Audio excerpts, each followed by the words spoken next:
nous allons tout joyeux au pays de la vie. Levez-vous, chers amis, pour entonner avec nous ce cantique.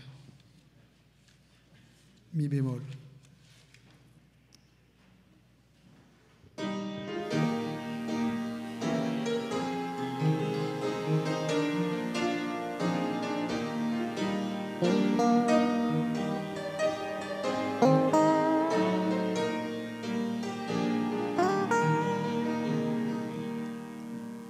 Nous allons tout joyeux au pays de la vie, au pays du bonheur, au royaume d'amour.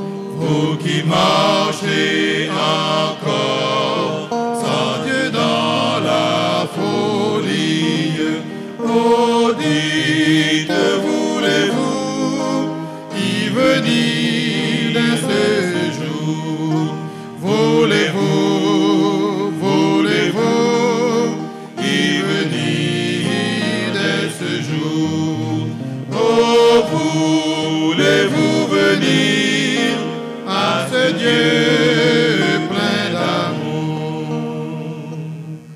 Dans cet heureux séjour, les soupirs de la terre n'atteindront jamais un bonheur infini.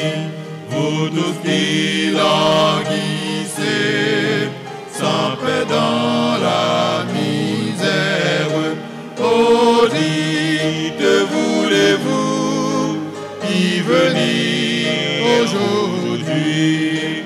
Voulez-vous, voulez-vous y venir dès ce jour? Oh, voulez-vous venir à ce Dieu plein d'amour?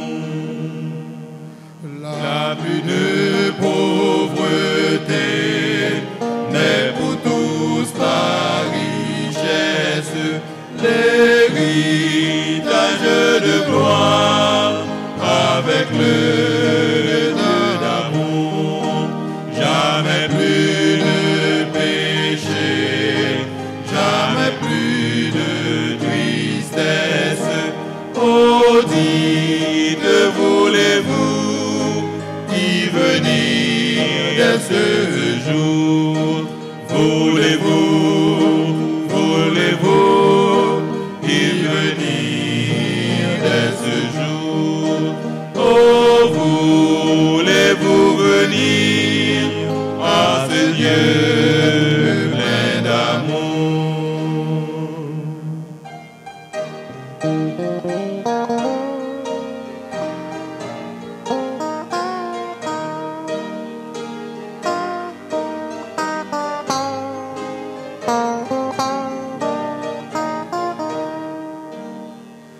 Venez pauvres pécheurs, le Seigneur vous appelle. Pourquoi dire demain quand Dieu dit aujourd'hui? Le bonheur ici-bas et la vie éternelle, voilà ce qu'il promet à ceux qui croient à lui. Voulez-vous, voulez-vous y venir dès ce jour? Oh, voulez-vous venir à ce Dieu plein d'amour?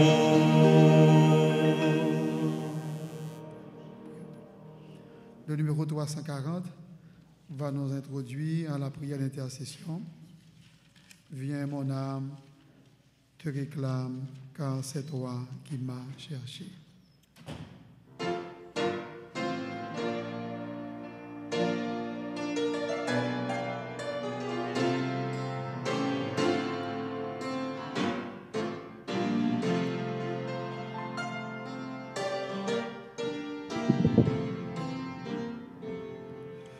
Viens mon âme,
Agenouillons-nous pour la prière.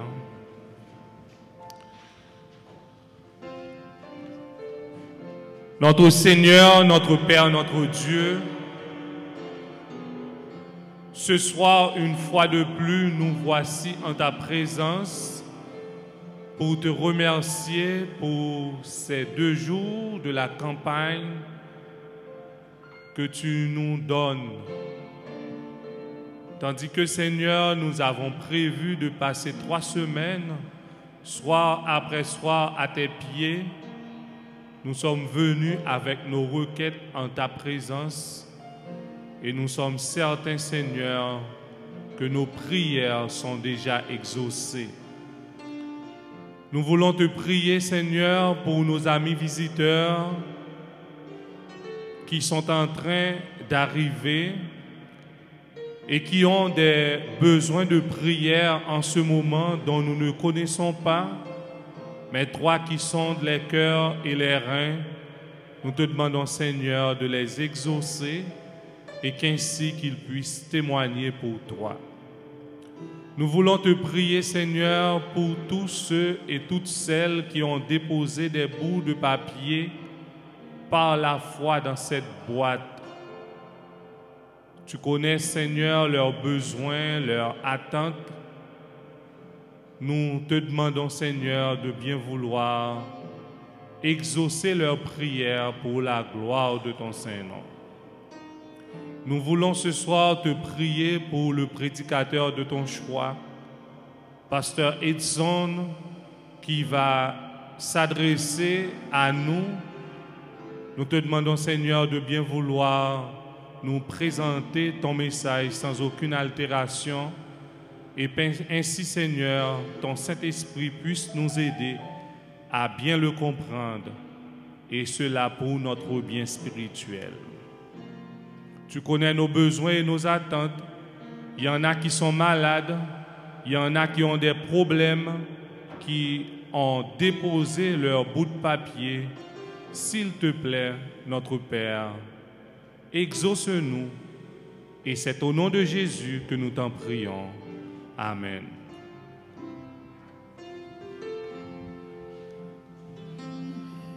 Viens, mon âme, te réclame, mon bonheur est tout à toi. Je t'adore, je t'implore, ô Jésus, demeure en moi.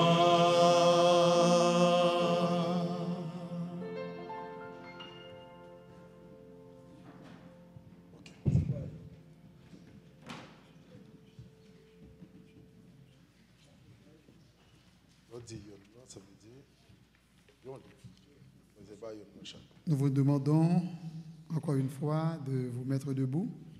Nous allons exécuter ensemble le chant-thème « Le monde a besoin de Jésus-Christ ». C'est enfin. Chaque jour, je les regarde. Enfin.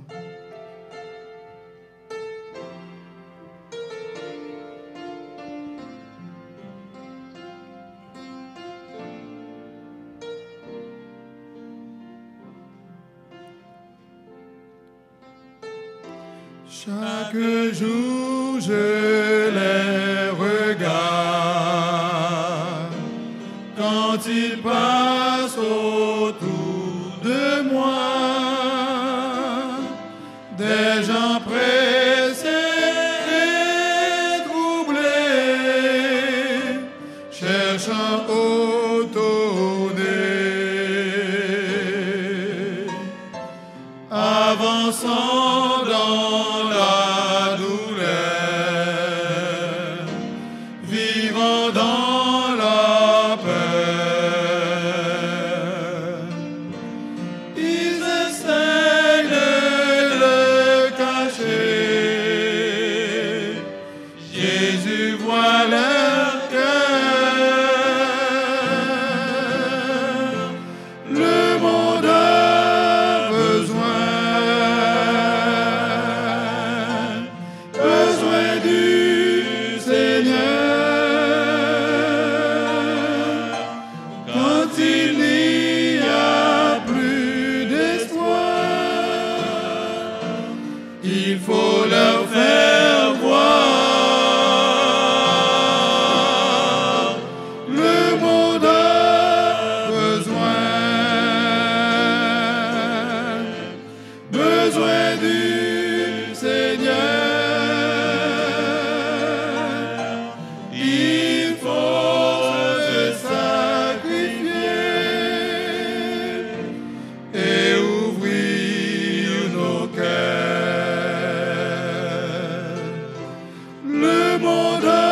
Seigneur,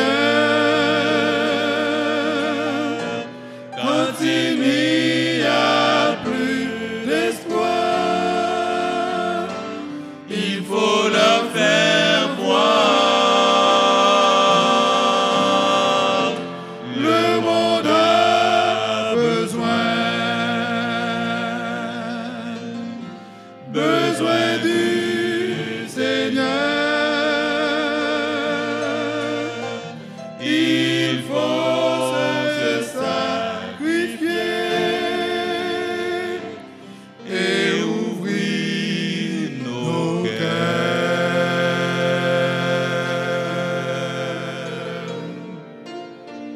Merci, rassoyez-vous.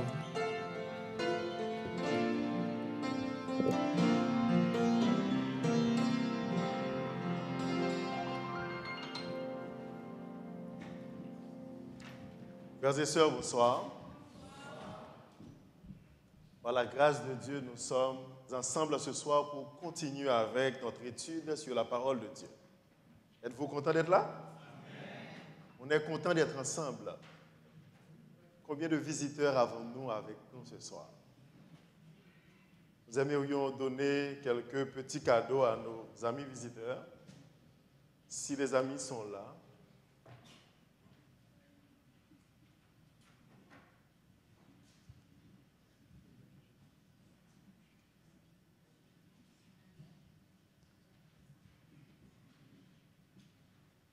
nous avons quelques présents à vous offrir, tandis que nous allons débuter ce soir avec notre étude sur la parole de Dieu.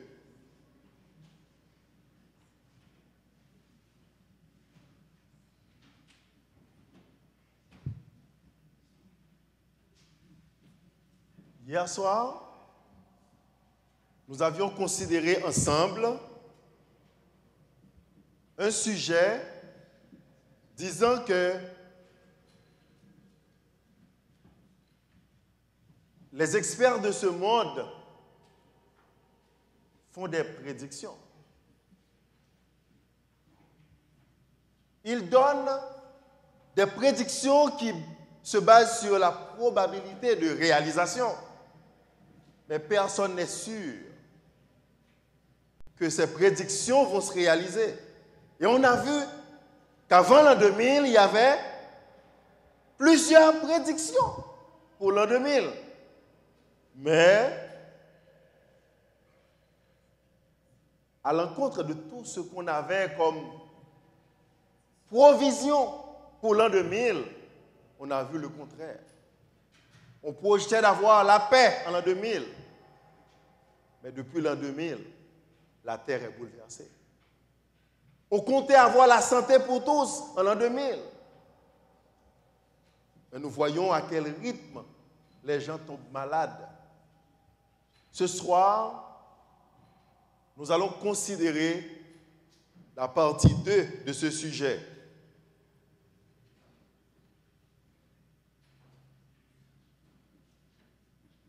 Un Dieu qui connaît l'avenir et qui le révèle. Deuxième partie. Un Dieu qui connaît et révèle l'avenir. Un Dieu qui connaît et révèle l'avenir. Deuxième partie. Prions le Seigneur. Nous allons, Éternel, notre Dieu, notre Père, étudier ta parole.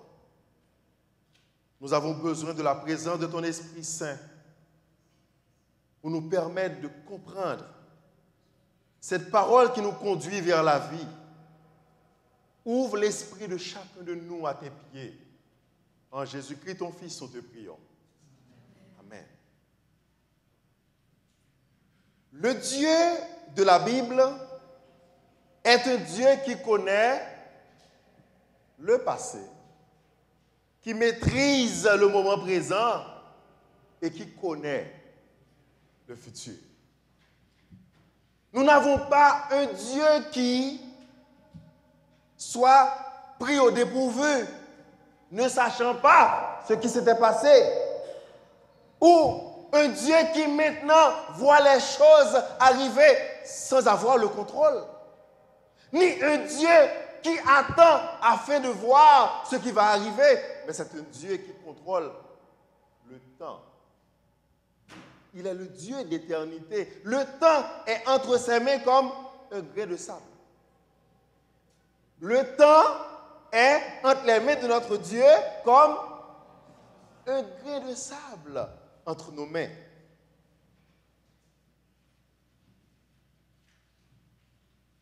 Dans Ésaïe, le chapitre 46, le verset 10, nous lisons un texte extraordinaire. Lisez avec nous. Le texte dit, « J'annonce dès le commencement ce qui doit arriver, et longtemps d'avance ce qui n'est pas encore accompli.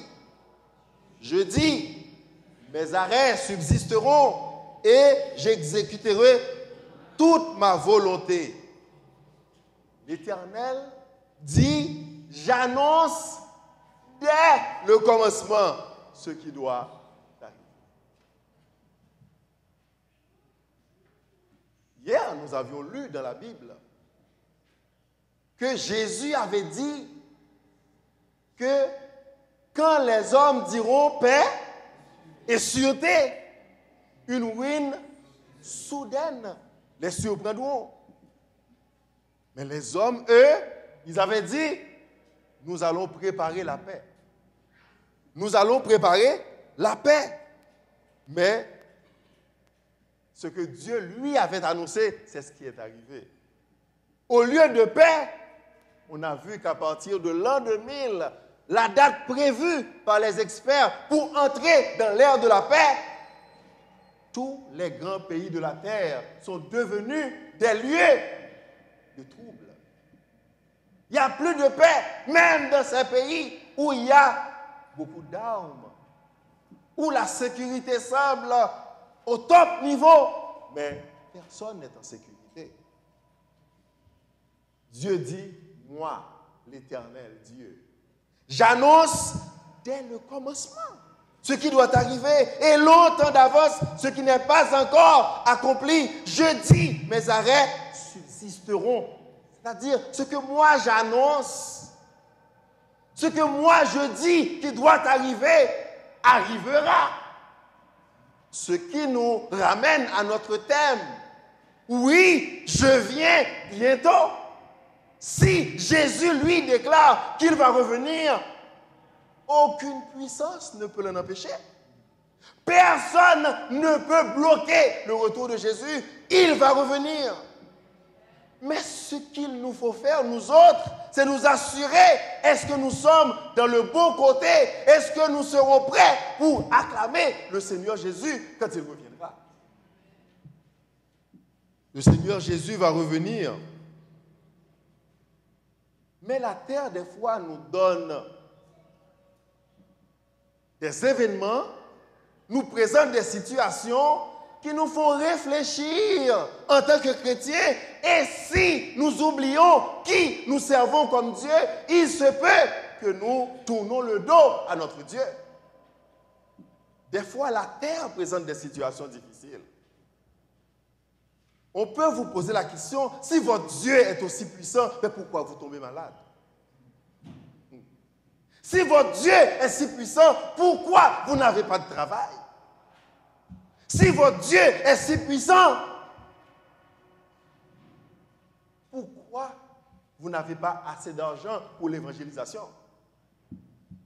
Mais si l'évangélisation est quelque chose que Dieu donne, à laquelle que Dieu donne beaucoup d'importance, pourquoi Dieu ne donne pas toutes les possibilités pour l'évangélisation?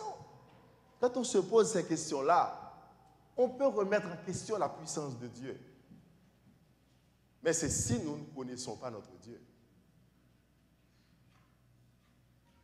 Dieu n'agit pas pour faire des miracles comme font les autres pour faire du show, non. Dieu utilise notre âme, notre amour, notre compassion pour sauver des âmes. Et non utilise le matériel pour attirer des gens juste par le matériel, non. Dieu sauve par amour. Dieu sauve avec la compassion. Dieu sauve avec la proximité. C'est pour cela que nous devons aimer les gens avant de les sauver. Le Seigneur Jésus laisse arriver certaines choses à ses enfants pour que nous puissions montrer aux autres que nous ne servons pas Dieu pour de l'argent. Nous ne sommes pas à l'église parce qu'il y a de l'intérêt à l'église. Nous sommes à l'église parce que nous avons été aimés et nous aimons en retour. Nous avons été aimés et maintenant nous aimons en retour. Nous sommes là parce que nous répondons à la fidélité de Dieu.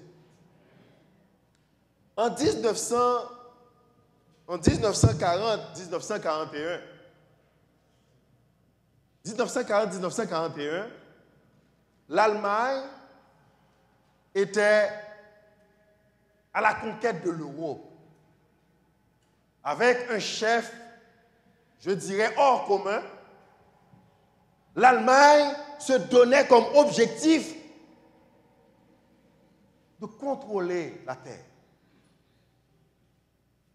Rien ne semblait pouvoir l'arrêter parce que l'Allemagne avait des chars d'assaut extraordinaires, des chars blindés, une puissante et gigantesque armée. L'Allemagne avait tout pour réussir, la puissance, la détermination. Cependant,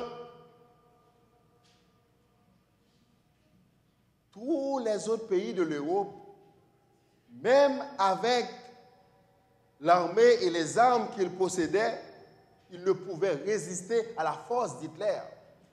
Hitler s'empara d'abord de l'Europe de l'Est, ensuite de la France, des Pays-Bas, et en fin de compte, il commence à bombarder nuit et jour Londres. La terre semblait déjà à ses pieds. La terre, dans son ensemble, semblait déjà être à ses pieds. Et l'orgueil de cet homme était à un point tel qu'il pensait qu'il n'avait plus besoin de Dieu. Il pensait pouvoir semer la terreur partout à cause de son armée. À ce moment-là, Hitler, en mars 1941, prononça un discours célèbre. Il dit à son peuple, « Voyez-vous, citoyens, nous n'avons pas besoin de Dieu. » Par sa force, il était sur le point de conquérir l'Europe dans son ensemble. Par son armée, les pays étaient à ses pieds. Il dit dans son discours, « Voyez-vous, citoyens, nous n'avons pas besoin de Dieu. Nous voulons combattre notre propre guerre avec nos propres fusils, sans Dieu. Nous voulons remporter notre victoire sans son aide. » Aujourd'hui, la majorité des experts pensent pouvoir réussir sans Dieu. À cause des découvertes, à cause de tout ce qu'on fait en laboratoire, qu'on réussit à faire, ils pensent pouvoir réussir sans Dieu. Cependant, tandis que tout le monde croyait que Hitler allait réussir, il y avait un homme, un chrétien, qui lisait sa Bible, qui croyait dans la Bible, qui comptait sur Dieu parce que lui faisait confiance à la parole de Dieu. Arthur Maxwell, en lisant Daniel 2, il était convaincu que la parole de Dieu était claire. Et il dit, Hitler ne va pas gagner. Il a annoncé dans la revue adventiste, Sign of the Times, que Hitler allait perdre. Mais les gens qui lisaient et qui ne croyaient pas dans la parole de Dieu disaient que lui, il était fou. Qui peut combattre tel homme? Qui peut se placer sur le chemin d'Hitler? Qui oserait affronter Hitler? Mais lui faisait confiance à la parole de Dieu. Et parce qu'il faisait confiance à la parole de Dieu, il avait annoncé que Hitler allait perdre. Nous faisons la même chose aujourd'hui. Quand nous voyons le monde s'unir contre la parole de Dieu, contre la loi de Dieu, contre la moralité, contre la justice de Dieu, des fois nous pensons avec quelle force l'Église pourra résister. Mais nous disons nous autres, parce que nous croyons dans la parole de Dieu, nous disons que Jésus, il va revenir et le peuple de Dieu remportera la victoire.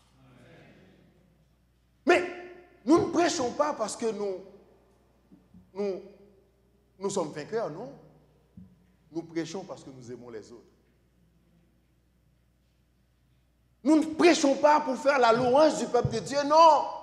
Nous prêchons parce que Dieu nous a montré son amour pour les perdus et nous sommes contaminés par cet amour. Nous ne voulons pas que nos proches périssent. Nous ne voulons pas que nos amis périssent. Nous ne voulons pas que nos parents périssent. Nous ne voulons pas que nos collègues périssent. Nous prêchons la parole de Dieu. Nous ne sommes pas fiers de dire que nous allons gagner. À quoi cela sert-il? Nous voulons sauver le plus grand nombre avec la prédication de la parole de Dieu. C'est l'amour qui nous pousse à prêcher. C'est l'amour qui nous porte à mettre notre argent au service de la population pour leur salut. On pourrait manger notre argent, mais on veut que tout le monde soit sauvé. C'est la volonté de Dieu. C'est son amour. C'est ce qu'il veut que nous fassions.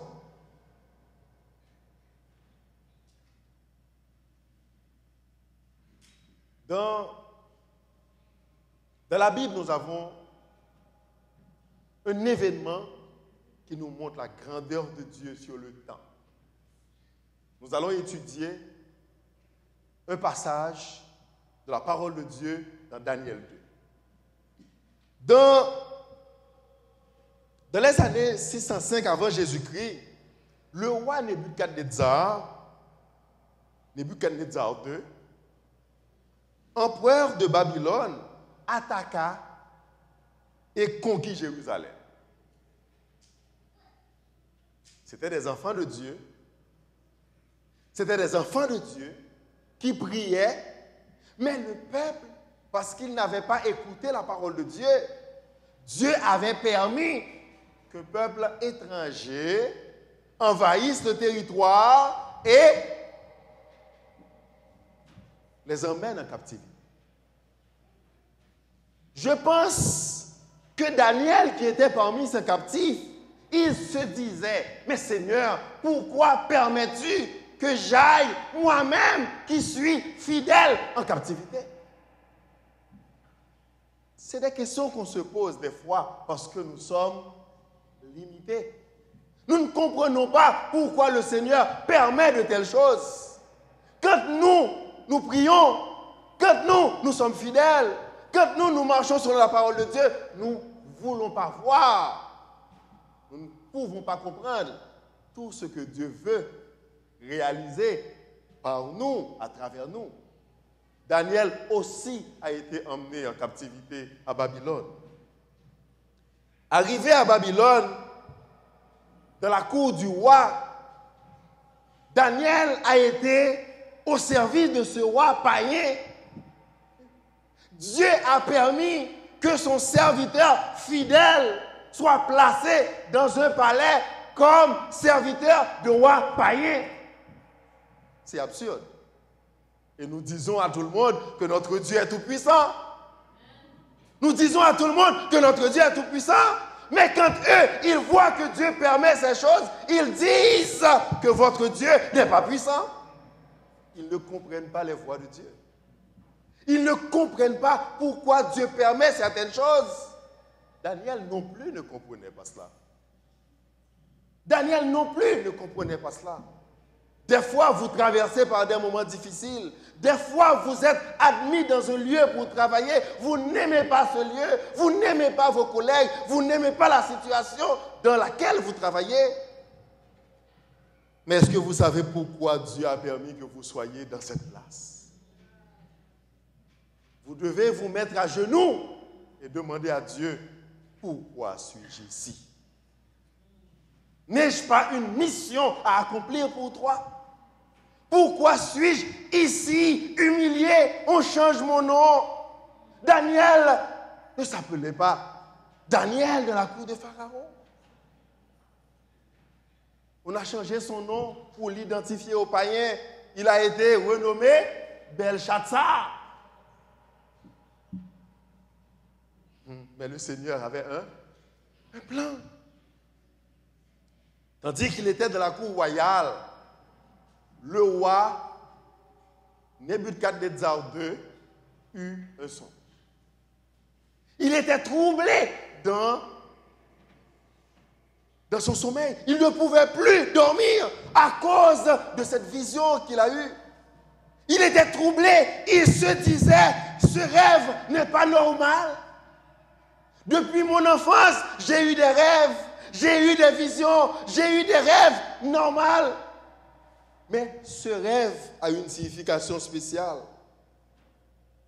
Ce rêve veut dire quelque chose. Et il commença à s'interroger. Daniel 2, versets 1 et 2 nous dit, la seconde année du règne de Nebuchadnezzar eut des songes. Il avait l'esprit agité et ne pouvait dormir. Son esprit était agité. Il ne pouvait dormir. C'est comme s'il y avait quelqu'un qui lui disait, cherche à comprendre cette vision. Comprends ce songe et tu vivras. Et comme il ne pouvait dormir, il appela les grands de son royaume, les gens qui sont sages, les experts. Il appela les experts et il dit, fais appel pour moi aux magiciens, aux astrologues. Daniel 2, verset 3, le roi leur dit, j'ai eu un songe, mon esprit est agité et je voudrais connaître ce songe.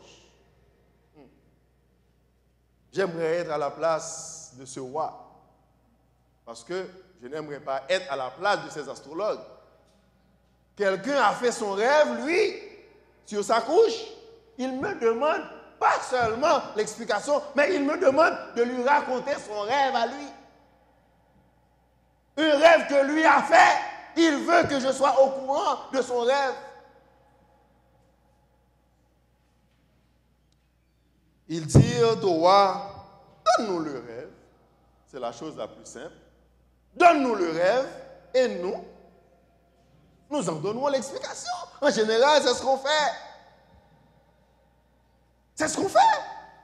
Tu me racontes le rêve et moi, je vais essayer de fabriquer pour toi une explication. C'est ce qu'il faisait. Il le faisait tout le temps. Mais le roi, Dieu n'a pas permis au roi de se rappeler de la vision parce que Dieu avait un plan pour ce roi. Dieu fait tout pour une raison. Quand les hommes ont cherché à tourner autour du pot, le roi était sûr que ces gens-là n'étaient pas en mesure de fournir l'explication parce qu'ils n'étaient pas capables de lui raconter son rêve. Daniel 2, verset 9. Daniel 2, verset 9. Si donc vous ne me faites pas connaître le songe, la même sentence vous enveloppera tous. Vous voulez-vous vous voulez vous préparer à me dire des mensonges et des faussetés en attendant que le temps soit changé. C'est pourquoi, dites-moi le songe et je saurai si vous êtes capable de me donner l'explication.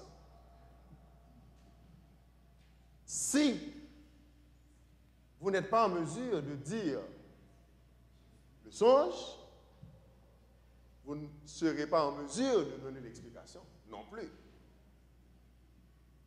À ce moment-là, ces messieurs ont compris qu'ils étaient déjà condamnés à la mort. Daniel eut connaissance de la chose. Le roi lui demanda de lui raconter aussi la vision dans Daniel 2.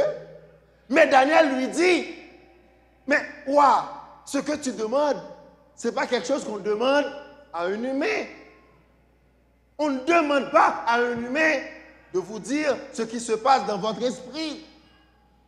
Ce que le roi demande est difficile. Aucun humain ne puisse le dire, excepté les dieux. En colère, le roi le demande. Alors le roi demande qu'on les fasse tous périr, c'est-à-dire Daniel également. Tous ceux-là qui étaient à la cour du roi et qui servaient le roi allaient mourir.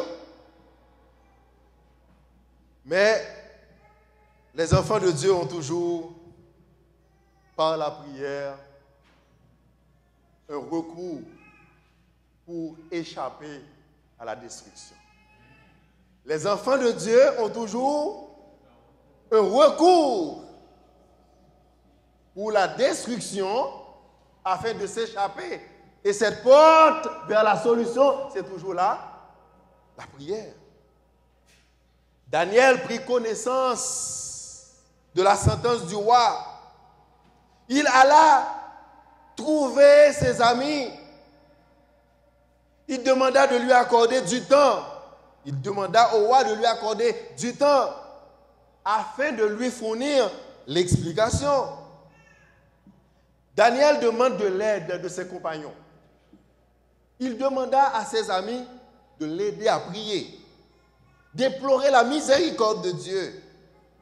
Et après avoir passé des moments en prière, après avoir été vers celui qui connaît les secrets du cœur, les secrets de l'esprit, les choses cachées sont à lui. Les prophètes de la Bible, ils ne spéculent pas. Des fois, nous pensons que la prophétie, c'est dire quelque chose et la chose va arriver. Non. Même à l'église, des fois, nous interprétons la prophétie ainsi. La prophétie, ce n'est pas le fait de dire quelque chose qui va arriver, non. C'est l'inverse. Celui qui dit la prophétie, qui donne la prophétie, il a déjà vu la chose arriver. C'est-à-dire, Dieu, dès le commencement, a vécu cette chose dans le futur. Il l'a déjà vécu, il l'a vu. Et parce qu'il l'a vu, parce qu'il connaît le temps, parce que lui, il n'a pas de limite dans le temps et dans l'espace, il peut te dire à chaque seconde ce qui va arriver. Donc quand Dieu dit, à tel moment telle chose va arriver, il ne fait pas une prédiction comme les hommes, non. Il dit ce qu'il voit. Il dit exactement ce qui va arriver. Rien ne peut changer parce que Dieu annonce dès le commencement ce qui doit arriver de la suite. Il est intéressant de noter que le livre de Daniel nous dit, Daniel le grand prophète, il ne pouvait pas deviner par lui-même la vision ni le songe, non. Parce que lui, il dépendait de Dieu. Donc les prophètes de Dieu, les messagers de Dieu, il ne se place pas dans un coin pour imaginer des choses à dire au peuple. Il n'invente pas une vérité, il n'invente pas l'évangile.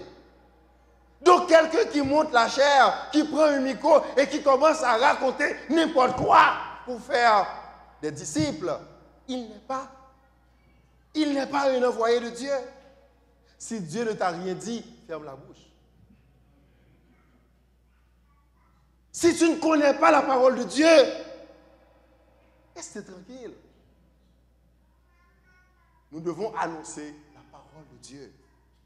Ce que Dieu nous demande, Daniel 2, verset 2, Daniel 2, verset 26 à 29, nous allons lire ensemble.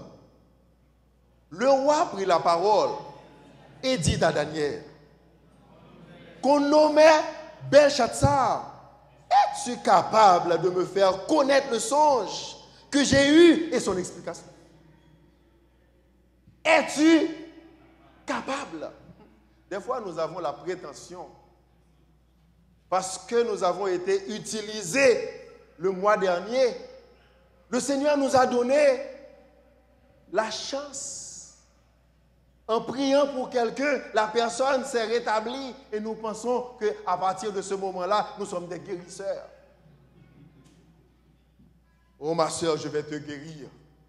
Mon frère, je vais prier pour toi et tu vas guérir. Non, tu n'es pas Dieu. C'est Dieu qui décide au moment opportun. Quand la guérison doit arriver.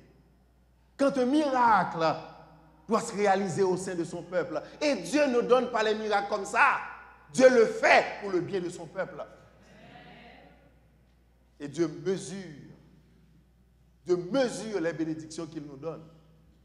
C'est comme donner à un enfant un jouet qui n'est pas adapté à son âge. C'est faire du mal à cet enfant. Dieu sait ce que nous pouvons supporter. Dieu sait quand nous les donner. Et quand il nous donne ces choses-là, il nous donne la capacité aussi pour les utiliser. Le roi dit, es-tu capable de me faire connaître le songe que j'ai eu et son explication? Daniel humblement répondit en présence du roi et dit, ce que le roi demande est un secret que les sages, les astrologues, les magiciens, les devins ne sont pas capables de découvrir. Non. Les devins, les magiciens ne peuvent pas découvrir les choses cachées dans le cœur. Et qui peut le faire? Daniel dit, mais il y a dans les cieux un Dieu qui révèle les secrets et qui a fait connaître au roi Nebuchadnezzar ce qui arrivera dans la suite des temps. Il y a dans les cieux un Dieu qui connaît l'avenir, un Dieu qui révèle le futur, un Dieu qui a voulu faire connaître à ce roi, à toi, Nebuchadnezzar, ce qui doit arriver dans la suite. Il y a un Dieu dans le ciel. Ce n'est pas moi. Ce n'est pas moi, Daniel. Non, mais il y a un Dieu. Nous sommes des représentants de Dieu. Nous ne sommes pas Dieu. Nous devons accepter nos limites en tant qu'enfants de Dieu. Ne faisons pas des promesses aux gens que vous ne pourrez pas accomplir. Quand vous annoncez l'évangile, annoncez la bonne nouvelle. Mais ne faites pas de fausses promesses. Je vous raconte une histoire rapidement. On a eu à prêcher des chantiers missionnaires. Il y a un frère qui était malade. Le frère, en entendant ce qui est arrivé à l'église, il y avait des gens qui étaient malades qui sont venus. Le corps diaconat a prié pour ces gens-là. Ils ont trouvé la guérison. Le frère est venu à l'église et il a commencé à expliquer sa situation. Et l'un des gens qui devait adresser la vérité à ce frère lui a dit, si tu acceptes Jésus, tu vas être guéri. Si tu acceptes Jésus, tu vas être guéri. Ce que j'aime avec la Bible, avant de consulter Dieu, ne faites pas de promesses. Si vous n'avez pas consulté Dieu, si Dieu ne vous a rien dit, comment avez-vous la certitude que Dieu va guérir cette personne? Le frère, comme il a été chez les médecins et il n'a pas eu de solution, et qu'on lui dit s'il se fasse baptiser, il va être guéri, le frère a accepté d'être baptisé. Le frère a passé 1 mois à l'église. Je pensais que chaque jour, il allait pour voir est-ce qu'il était guéri. Il a vu que la maladie était encore là. Il vient encore à l'église pour attendre la guérison. Après 6 mois, il était encore malade. Et le frère a décidé de ne plus venir à l'église. Pourquoi? Parce qu'il n'avait pas accepté Jésus pour son sauveur. Mais il était venu à l'église pour la guérison. Notre Dieu est capable de guérir. Mais ce qu'il veut, en premier, ce n'est pas nous guérir pour cette terre. Ce que Dieu veut d'abord, c'est de nous donner la vie éternelle. Après avoir reçu de Dieu la vie éternelle, après avoir été sauvé du péché, il est possible que Dieu fasse pour toi plus que te donner la guérison. Plus que te donner la guérison, mais ne viens pas chercher seulement la guérison. Donnons exactement ce que la Bible demande. La Bible, c'est un livre de salut. Ce n'est pas un livre de magie. La Bible, c'est un livre de salut. Tous les textes de la parole de Dieu sont écrits pour diriger l'homme vers la vie éternelle et non vers une guérison et non vers la richesse. C'est d'abord vers le salut. Donc si on veut avoir la vie éternelle, ouvrez la Bible. Mais si vous cherchez seulement la guérison sur cette terre, je ne vous invite pas à ouvrir la Bible. Pourtant, en cheminant avec Dieu, il est capable de te guérir. Il est puissant. Il est capable de renverser n'importe quelle maladie. Il est capable de ressusciter des morts. Mais la Bible est d'abord un livre pour le salut. Le but de la révélation,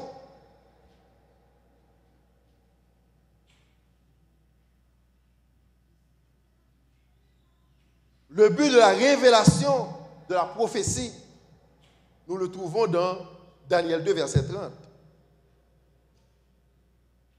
Daniel dit au roi, si ce secret m'a été révélé, ce n'est point qu'il y ait en moi une sagesse supérieure à celle de tous les vivants. Mais c'est afin que l'explication soit donnée au roi et que tu connaisses les pensées de ton cœur. Dieu révèle les secrets sur cette terre. Dieu capacite ses prophètes, ses messagers, c'est pour nous révéler notre situation, pour nous faire comprendre que nous avons besoin de lui. Nous avons besoin d'être sauvés. Nous avons besoin du salut. Et le roi Nebuchadnezzar, à la tête de ce grand empire, il dirigeait des milliers et des milliers d'êtres vivants dans l'adoration de Marduk. Il conduisait un grand nombre d'enfants de Dieu vers l'adoration des idoles. Dieu ouvrait devant le roi la possibilité de le connaître et de diriger ce peuple vers la vie. Dieu voulait faire connaître à Nebuchadnezzar ses péchés. et qu'il n'a pas été rejeté à cause de ses péchés. Dieu voulait accorder à Nebuchadnezzar la chance d'être sauvé. C'est un Dieu comme ça que nous servons. Un Dieu qui ne rejette pas le pécheur. Un Dieu qui ne nous rejette pas parce que nous avons fait quelque chose de mal. Mais c'est un Dieu qui nous révèle notre situation et cherche à nous sauver. Daniel 2, versets 31 à 33. Ô roi, tu regardais et tu voyais une grande statue. Cette statue était immense et d'une splendeur extraordinaire. Elle était debout devant toi et son aspect était terrible. La tête de cette statue était d'or pur. Sa poitrine et ses bras étaient d'argent. Son ventre et ses cuisses étaient d'airain. Ses jambes de fer. Ses pieds, en partie de fer et en partie d'argile. Je pense, en écoutant les paroles de Daniel, le roi commençait déjà à sourire parce qu'il commençait à se rappeler, effectivement, oui, c'était la vision. C'était ça qui m'avait troublé. C'était un rêve que je ne pouvais comprendre. Qu'est-ce que cela peut bien vouloir dire?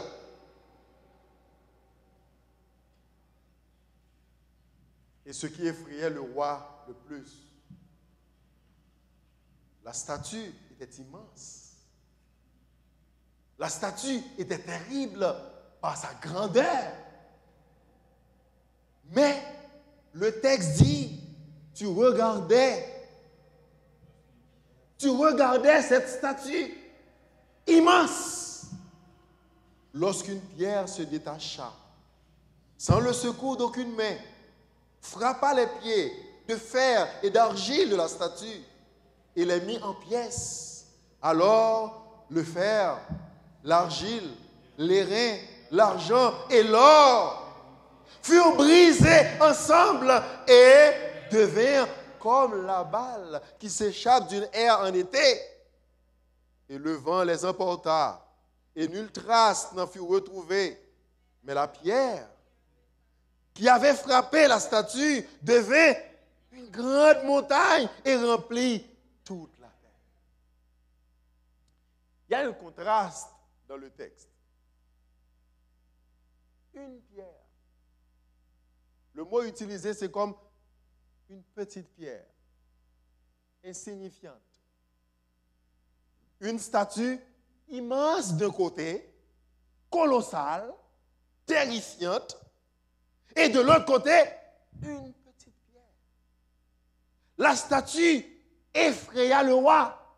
La petite pierre était insignifiante. La petite pierre toucha les pieds de la statue. Et la statue est pulvérisée.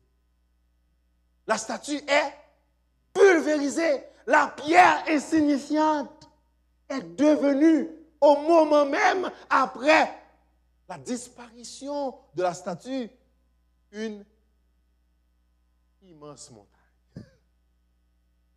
Une immense montagne. Le roi secoua la tête et il dit, c'était là le songe. Es-tu capable de me donner l'explication? Daniel 2, verset 36. Voilà le songe.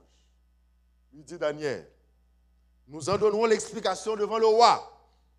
Ô roi, tu es le roi des rois. Car le Dieu des cieux t'a donné l'empire. Tu n'es pas le roi des rois à cause de ta connaissance, à cause de ton armée, parce que tu peux combattre ta propre guerre comme Hitler, parce que tu peux vivre sans Dieu. Non! Tu as été placé à la tête des autres empires de la terre. Tu as été fait roi à la tête de ce grand empire, Babylone, parce que le Dieu des cieux t'a donné l'empire. Dieu contrôle la terre. Dieu contrôle les gouvernements de cette terre. Dieu a déjà planifié un chemin pour le salut de ses enfants. Et il choisit d'établir des rois et de renverser des royaumes. Il t'a donné l'empire, la puissance, la force et la gloire. Il a remis entre tes mains en quelques lieux qu'ils habitent les hommes, les enfants, les bêtes des champs, les oiseaux du ciel, et il t'a fait dominer sur eux tous. C'est toi qui es la tête d'or. C'est toi, Nebuchadnezzar, tu représentes la tête d'or avec ton royaume. Donc la statue, avec l'explication de Daniel, ce n'est pas une statue qui n'avait pas de signification, mais la statue symbolisait quelque chose. Tu es la tête d'or, tu représentes la première partie de la statue, la tête en or.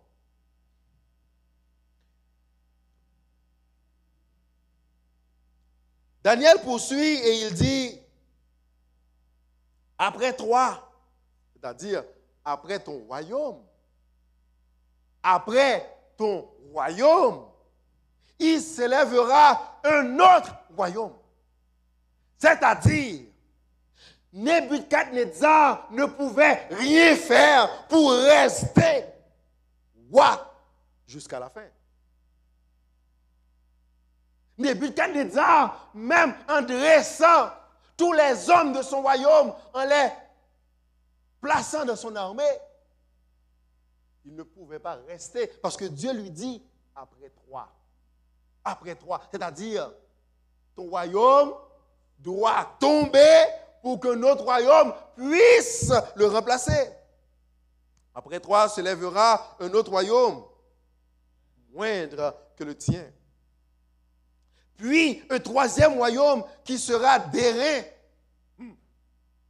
Un royaume qui représente le royaume présent, c'est-à-dire le royaume de Nebuchadnezzar. Son royaume sera là. Après son royaume viendra un autre royaume, un royaume d'airain.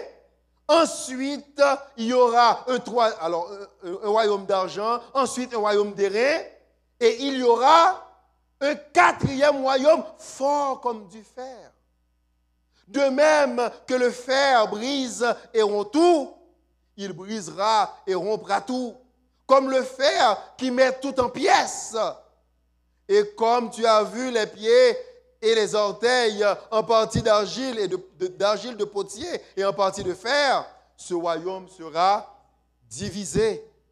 Mais il y aura en lui quelque chose de la force du fer. Parce que tu as vu le fer mêlé avec l'argile.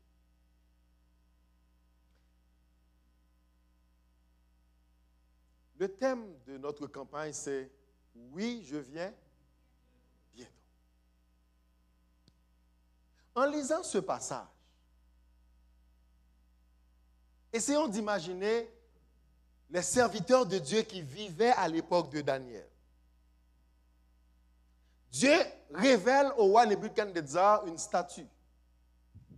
À travers la statue, il était question qu'un royaume existe présentement. Dans ce royaume, il vivait en captivité. Il voulait que le Seigneur revienne pour établir son royaume. Mais est-ce qu'il était possible pour que Jésus revienne à l'époque de Daniel? On ne répond pas. C'est facile à voir à partir du texte. Est-ce qu'il était possible que Jésus revienne au moment où Daniel avait reçu la vision? Non. Non. Parce que Dieu ne peut pas être en contradiction avec lui-même. Dieu dit, après le royaume de Nebuchadnezzar, il viendra un autre royaume après lui. un deuxième. Après le deuxième viendra un troisième. Après le troisième viendra un quatrième royaume. Et ce quatrième royaume subira une transformation qui donnera peut-être lieu à un cinquième royaume. C'est à partir de cette période qu'on pourra commencer à parler de la fin. Est-ce qu'on comprend? Est-ce qu'on comprend? Nous sommes dans l'Ancien Testament. La Bible révèle étape après étape les séquences des événements avant que le Seigneur Jésus revienne. Jésus ne pouvait pas revenir au moment où Nebuchadnezzar vivait, non? Il ne pouvait pas non plus revenir au moment où le deuxième royaume allait vivre, non? Jésus ne pouvait pas revenir non plus au moment du troisième royaume, ni du quatrième royaume, mais il doit revenir à la fin, après que tous ces royaumes aient vécu sur terre. Est-ce que c'est clair dans votre esprit? Mais des gens, parce qu'ils n'étudient pas la Bible, parce qu'ils ne se mettent pas à genoux pour demander au Seigneur de les ouvrir les yeux, d'ouvrir leurs yeux, qu'est-ce qu'ils font? Ils disent, depuis longtemps, on écoute la même chose, Jésus revient. Et rien ne change. Ils annoncent la même chose, mais nous prêchons. Nous disons que Jésus revient, pas parce que nous n'avons pas la connaissance de la prophétie, mais parce que si, étant vivants, nous n'acceptons pas Jésus maintenant, nous courons le risque de ne pas avoir la possibilité d'être réveillés. Parce que les gens, à l'époque de Daniel, ils devaient accepter la parole de Dieu. Les gens, à l'époque des autres royaumes, ils devaient accepter la parole de Dieu. Pas pour voir le retour visible de Jésus, mais pour être dans le rang des sauvés, pour que quand Jésus allait revenir, qu'il soit classé dans le rang des sauvés. Jésus avait planifié, étape par étape, le salut de ses enfants. Étape après étape, le salut de ses enfants.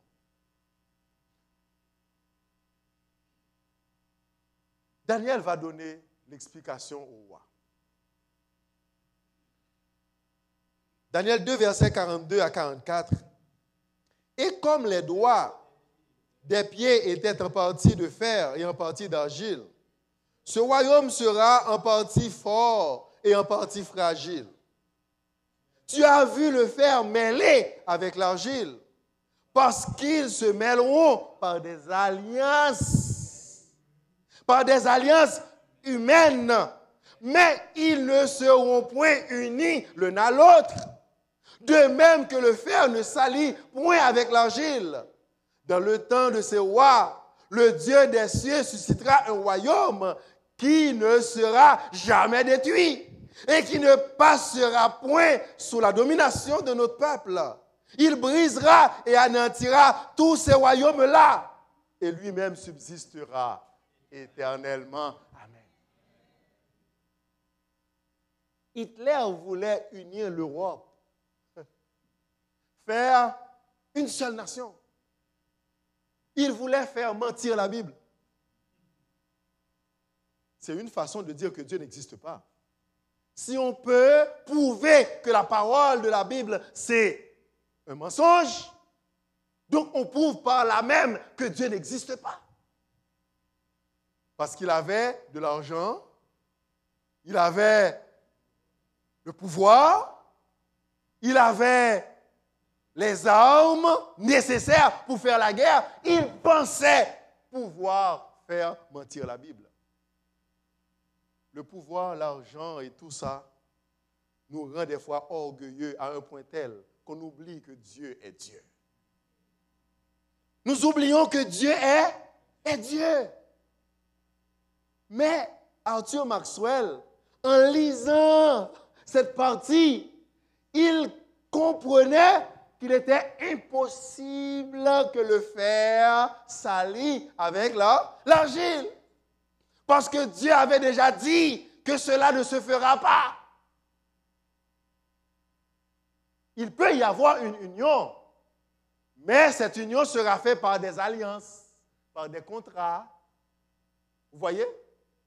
Donc, ils vont avoir des rencontres au sommet, ils vont signer des contrats, ils vont faire des alliances, des traités, etc. À cause de ces traités, ils auront peut-être un gouvernement d'harmonie, ils auront un gouvernement, ils vont gérer ensemble, ils vont pouvoir nommer ensemble des trucs, prendre des décisions ensemble, mais unir l'Europe dans son ensemble pour avoir un seul pays, la Bible dit non.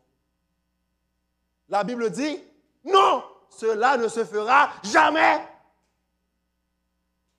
Mais tandis que ces rois, ils vont essayer de faire des alliances.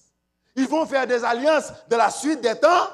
La Bible nous dit que dans le temps de ces rois, tandis que ces gens-là vont être ensemble pour essayer de combattre le peuple de Dieu, combattre la parole de Dieu. Dans le temps de ces rois, la Bible nous dit, Dieu suscitera un royaume dans le temps de ces rois. Dieu, le Dieu des cieux, suscitera un royaume qui ne sera jamais détruit, qui ne passera point sous la domination de notre peuple. Il brisera et anéantira tous ces royaumes-là, et lui-même subsistera éternellement. C'est ce que nous annonçons nous autres. L'établissement du royaume de Dieu. Le Seigneur qui revient et qui accorde à son peuple le royaume éternel. Mais cela se fera dans le temps de ces rois. Rapidement, essayons de voir ce que Daniel 2 nous enseigne.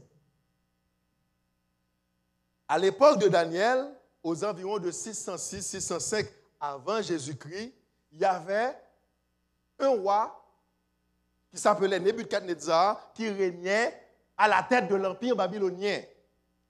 Lui est identifié à la tête d'or de la statue. Après lui, le texte dit, on va avoir un autre royaume, moindre que le tien. Comme l'or est plus précieux que l'argent, donc le royaume qui vient après Babylone sera puissant à un point tel qu'il va le remplacer, mais ne sera pas aussi riche que Babylone. On a eu l'empire babylonien de 606 à 539 avant Jésus-Christ. Et après l'empire babylonien, on a eu un autre royaume qui a dirigé la terre. Et ce royaume, c'était le royaume médo-persan qui a dirigé la terre de 539 à 331 avant Jésus-Christ. Après, un troisième royaume, comme l'avait dit le prophète Daniel, l'empire grec a régné sur terre de 331 jusqu'à 168 après Jésus-Christ. Après l'empire grec, le texte nous dit qu'il y aura un quatrième royaume. C'est le royaume des Romains, l'empire romain, qui a régné avant Jésus-Christ en l'an 68 jusqu'à 476 après Jésus-Christ. Mais le texte nous a dit, les pieds de la statue étaient faits en partie de fer et en partie d'argile. Et vous voyez dans les pieds de la statue, les pieds se terminent par des orteils. 10 orteils. L'empire romain a été divisé en 10 pays. Lors de la destruction de l'empire romain a été subdivisé en 10 pays. Exactement comme prédit. Des centaines d'années auparavant, comme le texte nous le dit, moi l'Éternel, j'annonce dès le commencement ce qui doit arriver de la suite des temps. J'annonce dès le commencement ce qui doit arriver et ce que moi je dis, mes arrêts ne seront jamais révoqués. Donc ce que Dieu dit il va arriver certainement. Ce que Dieu annonce doit arriver certainement. L'Empire romain, les 10 nations, existent depuis 476 jusqu'à nos jours. Jusqu'à nos jours. Et la Bible dit, c'est dans le temps de ces rois que Dieu va susciter un royaume qui ne sera jamais détruit.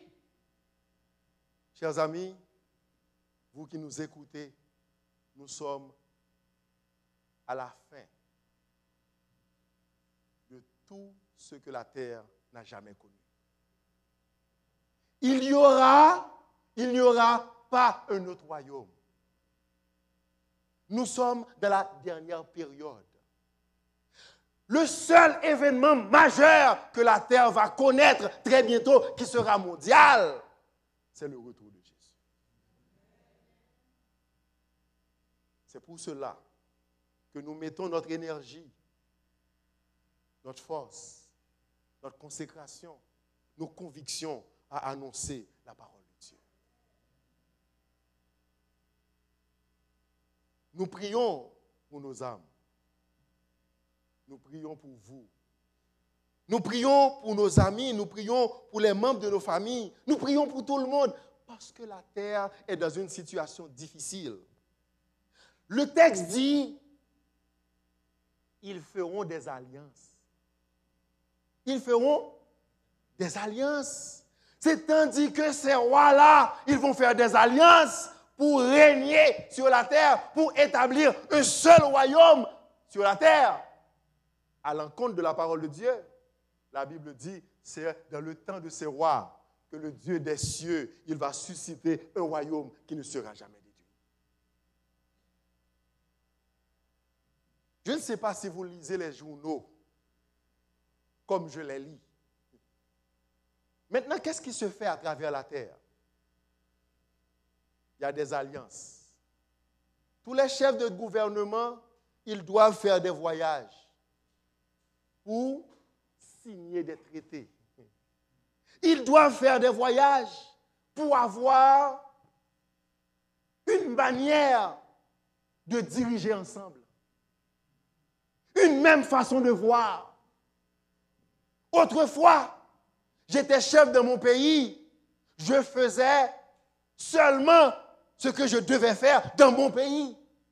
Aujourd'hui, tous les grands pays veulent étendre leur cordage sur tous les autres pays de la terre. Cela signifie qu'ils vont essayer de faire des alliances, des alliances, des alliances. Et dans ces alliances, il y aura des accords contre le peuple de Dieu. Parce que ces traités seront signés pour faire mentir la parole de Dieu. Mais la Bible nous dit, dans le temps de ces rois, Dieu suscitera un royaume qui ne sera jamais détruit. Frères et sœurs, il est important que nous réfléchissions beaucoup sur ce que dit la parole de Dieu. Essayons de prêter attention à ce que dit la Bible. Essayons de prêter attention à la révélation biblique. Si Dieu n'a pas menti dans le passé concernant ses royaumes, en révélant à son serviteur Daniel les gouvernements, les empires qui allaient se succéder l'un après l'autre, si Dieu n'a pas menti dans le passé, pourquoi mentirait-il aujourd'hui? Le Seigneur Jésus va revenir. Je vous invite à vous préparer. Nous allons, tout au cours de la semaine, faire passer dans la salle des feuilles. Nous demandons aux responsables du ministère des activités de laïques de l'Église de distribuer pour nous des feuilles à tous ceux-là qui veulent recevoir des cartes pour des études ou pour des moments de prière. Si vous voulez comprendre ce que dit la Bible, nous allons approfondir ces études avec vous pour que vous puissiez faire le choix avant qu'il soit trop tard. Car il est dit qu'avec l'intervention de la pierre, tous ces royaumes et la partie faite de fer, la partie faite en bronze, la partie faite en argent, la partie faite en or, tout sera balayé. C'est-à-dire, tous ceux-là qui n'auront pas accepté avant qu'il soit trop tard de se placer avec Christ, ils n'auront pas la chance d'être dans ce royaume que Jésus va établir. Il établira un royaume qui ne sera jamais, jamais, jamais détruit, nous dit la Bible. Jésus veut que nous soyons avec lui. Jésus veut que nous soyons avec lui. Si vous voulez avoir une feuille, levez la main. Si vous voulez signer la feuille ce soir pour recevoir une étude, pour recevoir une prière, levez la main et les responsables du ministère personnel vont vous passer une carte. Nous avons des gens disponibles pour les études. Nous avons une main levée. Passez les feuilles pour nous, tandis que nous allons chanter pour mettre fin à la séance de ce soir. Demain, si Dieu le veut, demain soir, nous allons étudier Daniel chapitre 7. Nous allons étudier Daniel chapitre 7 en détail et nous allons voir à chaque étape, Dieu révèle quelque chose. Il donne des informations en détail pour nous préparer à prendre la décision qu'il faut pour ne pas être pris au dépourvu. Dieu révèle l'avenir pour le salut de ses enfants. Que le Seigneur vous bénisse. L'Assemblée a prié de se mettre debout pour entonner les paroles inscrites au numéro 108. Il va venir, le Seigneur que j'adore.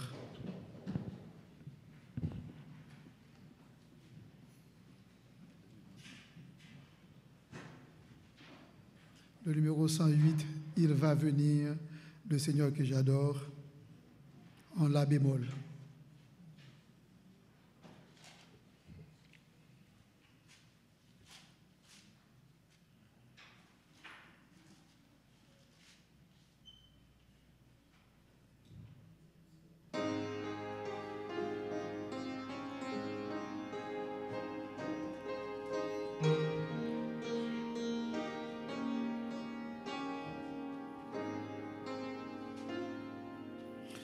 Il va venir le Seigneur que j'adore, bientôt sa voix retentira du ciel.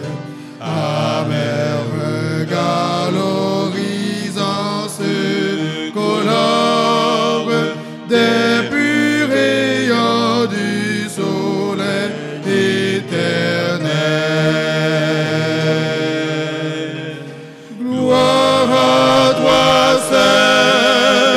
Seigneur Jésus, gloire à jamais.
cité demeure des élus. Les bleus éclairent de gloire éternelle me sont ouverts par toi-même, ô Jésus. Gloire à toi, Seigneur Jésus. Gloire à jamais. Gloire à ton nom. De ton beau ciel, je ne sortirai plus. Et pour toujours, j'exalterai ton nom.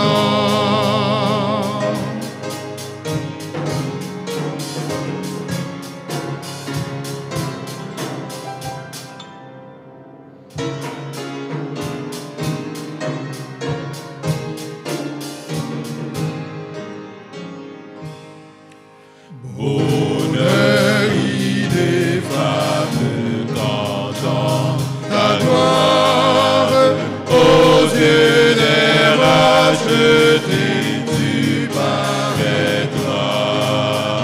Jésus, avec le cri de la victoire, près de toi pour toujours, tu me prendras. Gloire à toi, Saint Seigneur Jésus. Gloire à jamais. Gloire à ton nom. De ton beau ciel, je ne sortirai plus. Et pour toujours, j'exalterai ton nom.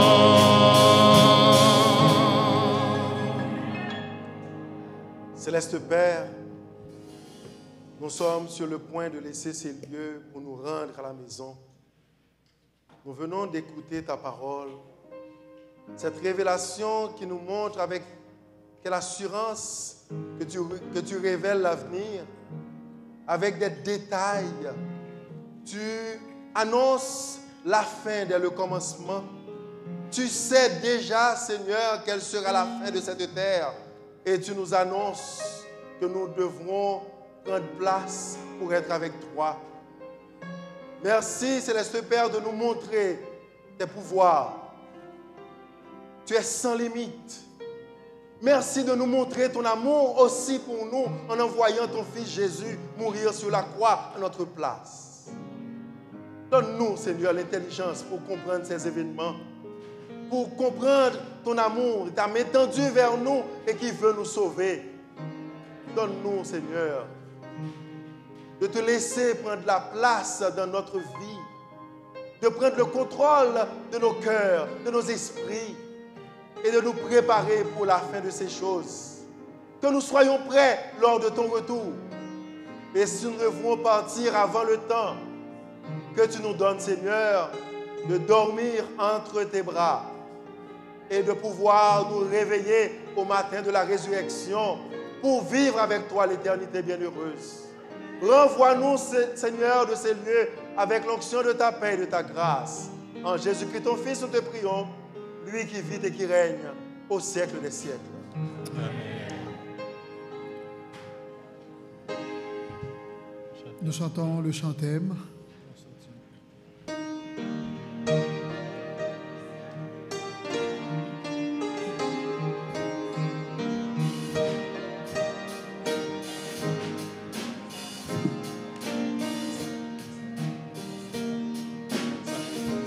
Chaque jour je les regarde quand ils passent autour de moi,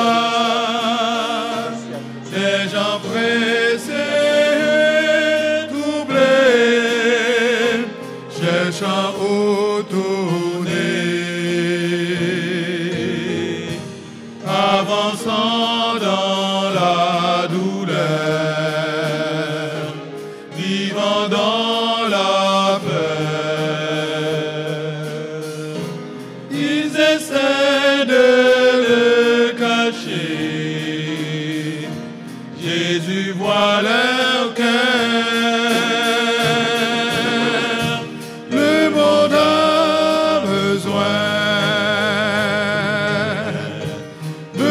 besoin du Seigneur quand il n'y a plus d'espoir. Il faut leur faire voir, le monde a besoin du Seigneur. Il faut se sacrifier